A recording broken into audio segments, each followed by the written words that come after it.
How do you think I got into holistic medicine?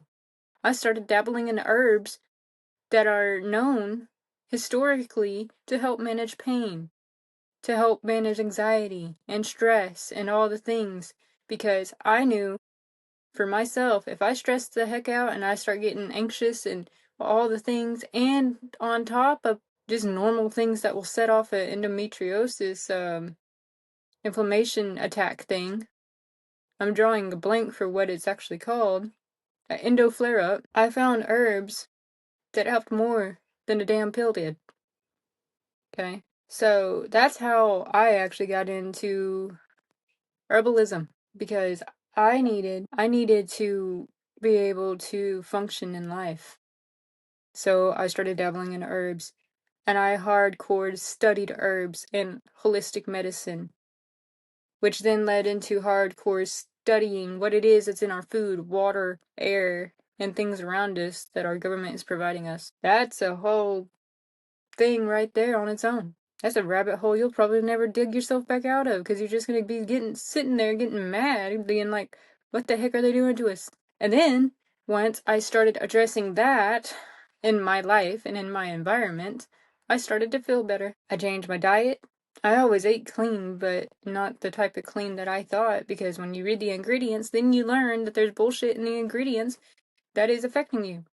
So when I started paying attention to the ingredients and I started drinking very clean, purified water, I purify it like twice. And I stuck with my herbs and stopped all the chemical drugs and all the things. And I cut toxic people out of my life that were stressing me out. And I say it like that because we, as endo warriors, have those people in our life that are contributing to this stress that cause a endo flare. You gotta cut them out. They gotta go, because they ain't helping. I had to sacrifice my career, gave it up because I couldn't physically do it anymore. And it wasn't helping me nor my employer at the time. And it wasn't helping my reputation in this damn town either. And they still be thinking whatever, but they don't know the truth. I was like literally fighting for my life at the time. Even I didn't realize how bad off I was until it came down to the point that I lost my son. But at which point I was like, you know what? I'm not being fucking censored. I'm going to keep talking. I'm going to keep educating. And I'm going to keep fighting for it, because he didn't pass away in vain. He died in utero. Even while I was trying to, fight for him and advocate for myself.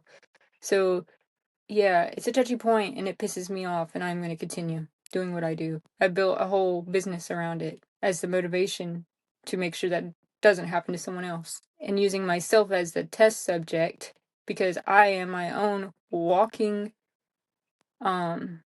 proof of what holistic medicine can do. I am proof of what knocking off all the chemical drugs can do. Okay? I am the proof of what a little bit of research and dedication and motivation and being a bit pissed off can do. Because 3 years ago, it was a whole different ballgame. And I was like 20 pounds lighter than what I am now.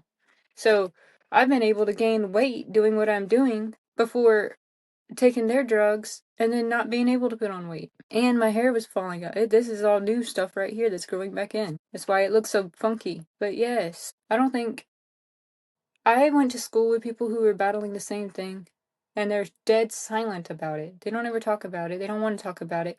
When I interviewed them to put them into my book, We Endo Warriors, they didn't really want to discuss it. And I was like, no, that's not good enough. Not for me. I done lost a whole child over it. So I'm going to keep doing. And then those who align with me, they join. Or they don't. But I tell you what, I've built quite an incredible network doing what I do. I'm not going to be censored. I'm not going to be shut up about it. They can try, but I'm going to keep doing what I'm doing, because it's robbed me of so much in my life. And it finally just pissed me off. I still get mad almost daily, which is a different thing I have to work through. But it's a motivation. I've built something incredible out of it. There's recognition. There's network. There's been incredible people I've been able to meet. Incredible things I've been able to do, because I won't be quiet about it. Those friends and family of mine that see me all the time are probably sick of me, but I don't care, because whether you like it or not, There's incredible things happening. I'm just one piece of a bigger matrix. How do you think that they're finally doing the research and learning more? It's because a bunch of us got ticked off and started talking about it.